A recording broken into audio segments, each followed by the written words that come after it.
Hello and welcome. I am Dogbert here to give you my top 10 for November 2022. It's been a little bit since I did this, so a lot of things have changed. We got quite a bit of shakeup, especially in the last patch, and in this patch again as well, as far as like arena meta and just overall useful characters. And this is how they shake out according to me. Your opinion may differ.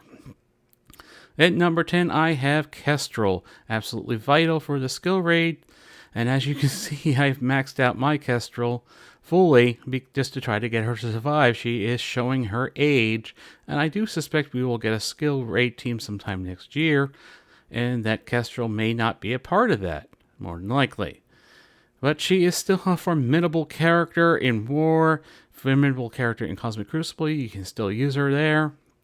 She has fallen out of the arena, but she's still in raids and still is quite good. And that's why she's at number 10. Let's move on to number 9. In at number 9 is Dr. Doom. Still an incredible character. Does have some niche arena play with a certain team comp versus other team comps.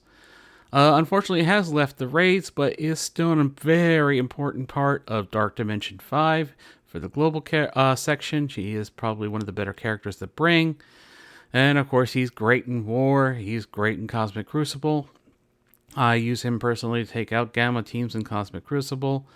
And of course, inside of War, I like to use him with A-Force to take out Young Avengers. This is still a phenomenal character.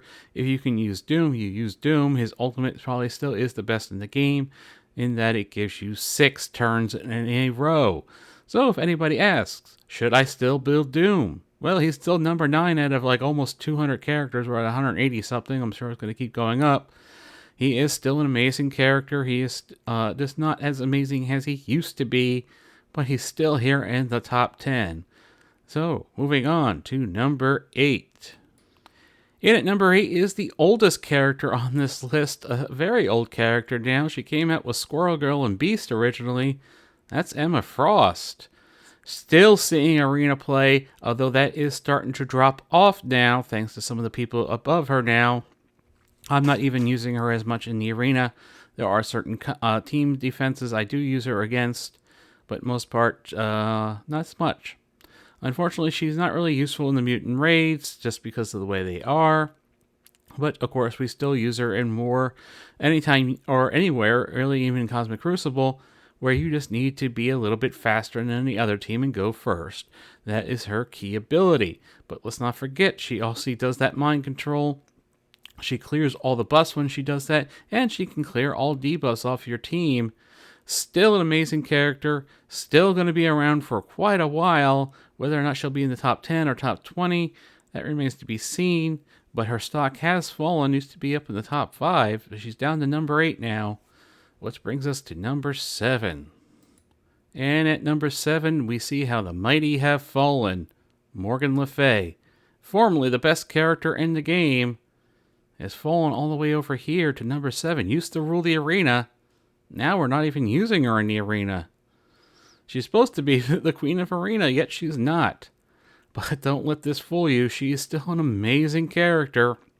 And just because right now she's not used in the arena doesn't mean like somebody like an Apocalypse or even maybe even Archangel could bring her back into the meta depending on what they do and how they work with her. We'll have to wait and see. You still definitely use her in War, still use her in Cosmic Crucible. I mean, this is just still an amazing character. There is some people trying to use her in Arena still. Those people don't get to take top 10 though, usually. Maybe they do, maybe they don't, depending on their Arena Shard. If their Arena Shard watches my videos, they know how to counter her very easily in Arena. And of course, she's also amazing in Dark Dimension 5. Well, any Dark Dimension, really. She is an amazing character, but her value has dropped right now. Remember that, right now. I expect with Apocalypse, she might come back. She might not. We'll have to wait and see. But for now, she sits at number 7, which takes us to number 6. And quite honestly, number 6 is kind of a cheat, because in reality, it's a duo. Because individually, not as good. As a duo, absolutely amazing. And that is the Eternals. Everybody thinks about Icarus with the Eternals, but in reality, He is not the best Eternal standalone. Cersei is. But together they are absolutely amazing. And the reason why I say he's not the best Eternal standalone is because you gotta remember, the flipping positive effects only happens if Cersei is an ally. The extra losing speed bar, attacking again, all happens only if Cersei is an ally. If you ever played Icarus solo, you know he's not as good. He still puts out good damage, but not as much. Where if we go and take a look at Cersei now, as we look at her kit, you see like on her ultimate, she's going to attack all enemies. She's going to reduce a speed bar only if the Icarus is there.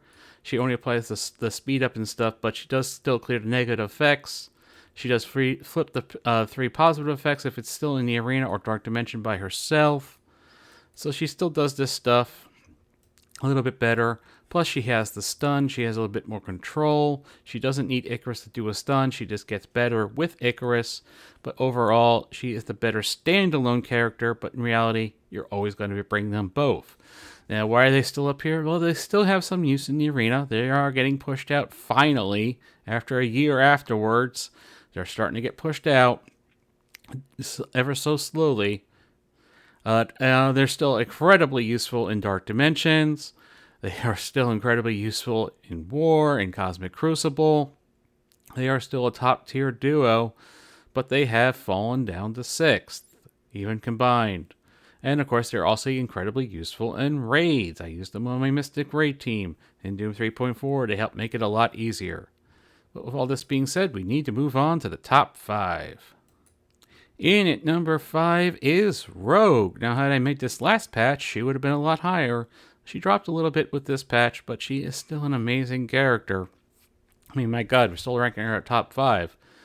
The Saga didn't help as much as I thought it would. It just made her do a bit more damage. It ended up not mattering because we can control her enough, where it doesn't matter because if you do not taking a turn, you do 0 damage. She is an absolutely amazing character. Essentially, once she goes through her special and ultimate, though, she's not as hard to beat. But surviving that and getting through all that is very difficult. If she gets her taunt off, she's incredibly annoying to face. Never mind the fact that she's knocking back that speed bar, putting a whole bunch of debuffs on you. It's incredibly what she can be used for. She is very good on arena defense and can be useful on arena offense. And of course, in Cosmic Crucible, absolutely amazing. There are some people who are able to successfully use her in the mutant nodes in Doom 3.4 as well. And of course, in War, she's also good. She's a good overall plug-and-play character. It's nice to have Gambit with her to do a ton of damage. They do work well together, but she is very useful just on her own. And that brings us to number 4. In at number 4 is Hela, because she's hella good. Yes, I had to do that pun. Anyway, the reason why Hela is here is because she has shaken up the arena. Not so much because of her, but because of what happens when you kill Greg. That extra 10% speed bar loss is actually significant when you're talking about needing to get that quick first turn burst to get control of the arena. It actually makes her a better choice than Emma if you're going against a team that is going to do some kind of AoE and kill Greg right away. This is why the comp of Hela 99, Spiderweaver, Dormammu, and Red Hulk works against the essentially that same comp minus Red Hulk for Rogue. It's because their 99 goes, they kill Greg, and then they lose that speed bar. Oh, sorry, there's also Emma on the team on the other side instead of Hela. That's the defense out there, but this is why it works. Hela is absolutely amazing, of course, now in Arena. Just having that Greg, having that 10%, never mind the fact that Greg can take extra hits that can keep you alive. And let's not forget that Hela has 2 abilities in which if she kills a character, they do not revive. With Dormammu all around with all these revives, that's important to remember. The first, of course, being this one. Characters killed by her ultimate, do not revive. Characters killed also by her basic, do not revive. And in War, it gets even worse because then Greg removes the revive once as well. And then if you pair up Zombie Iron Man is a good character. He needs Hela. Hela does not need him. So keep that in mind. Unfortunately, Zombie Iron Man does not make the list because he is just too dependent on Hela. And if he gets killed by, say, a Spider Weaver in Arena, it's all over. But Hela by herself, an incredibly amazing character. She spreads those debuffs. She can put disrupts, and she brings Greg with her to get the extra slowing down of people. So, with all this said, let's move on to number 3. And in at number 3 is Dormammu. Still an amazing character. Even if you're going against somebody who can clear the revive once off of him, you still have to deal with him. And the fact that when he has charges, he's going to be flipping all your positive effects. Never mind the fact that he's pretty much immune to stun. If he gets ability block and he uses his basic, he gets 80% speed bar, so don't ability block this guy. He's got the stun with trauma, so that means he can stun anybody in the game as long as he lands the trauma. He heals up your entire team with this big move here. He's incredibly tanky. He does a lot of damage. He is the total package. And yes, you definitely want to still go after him if you haven't completed DD5. He is very, very meta and very useful in the arena. I use him in raids. Everybody uses him in war. We use him in Cosmic Crucible. He is the 3rd best character in the game. There are 2 ahead of him. Let's take a look at number 2. And in at number 2 is Red Hulk. You don't even need really high stars on him. Of course, high stars helps because he does even more damage then. But he is absolutely amazing standalone, amazing on his team, obviously. Incredibly good in war, obviously. Incredibly useful in the arena. And it comes down to he can remove, with just this ability, which has a low 3-turn cooldown. He can remove revive onces immediately. And if he goes and gets his ultimate off with this meteor crash, he applies trauma and heal block if he hits. It's a little bit easier to take out, though, but he puts that battlefield effect. The bleeds aren't as important as just getting that battlefield effect. And when he has those charges on top of it, he gets to counterattack for pretty much 100%. He gives his team a whole bunch of stuff, but he also heals himself up. And he is it hits hard. I've seen Red Hulks that are Gear 17 in Cosmic Crucible solo entire teams in Room 6. That's how strong he is. He's an amazing character. He does have the weakness, though, the stuns. That's how you pretty much take him out. Stuns and heal blocks, if you know what you're doing. But you have to really watch it, because once he gets off, he's hard to beat. And that's why he's in at number 2. But there is one character better than Red Hulk. Let's take a look at number 1, the best character in the game currently. And this should come as no surprise to anybody. It's Spider Weaver. Yep, she is currently the best character in the game now. The reason being, of course, we all know about the charges and how she makes people miss. She becomes even more annoying in Cosmic Crucible because she gets more charges.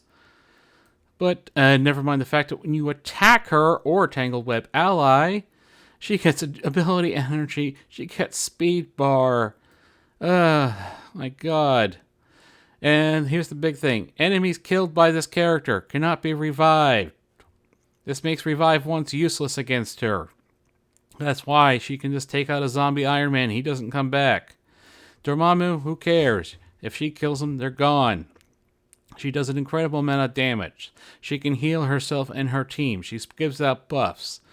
She makes the entire enemy team miss unless it's like an unavoidable attack. And then to top it off, her basic goes and hits multiple times based off of her health. And she can clear negative effects if she doesn't have negative effects off of her allies. She is totally a true legendary character. Remember when Black Bolt did this? He was the only one. Well, now she does it too.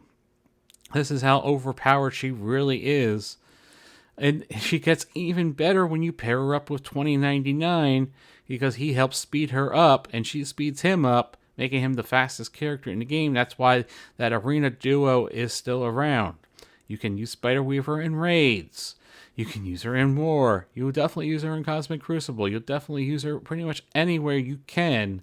She is the best character in the game and is number 1. And she is needed for Apocalypse, part of those strike characters. How many strike characters are there going to be? We have no idea. We assume it's going to be 5. Could be 50. Who knows? It's Scopely. They'll find a way to fuck us. Trust me. Well, that wraps up my top 10 list. Number 1, Spider-Weaver. I'm sure somebody disagrees with me in my ordering or my reasoning. That's up to you. That's your opinion. Until next time, everybody.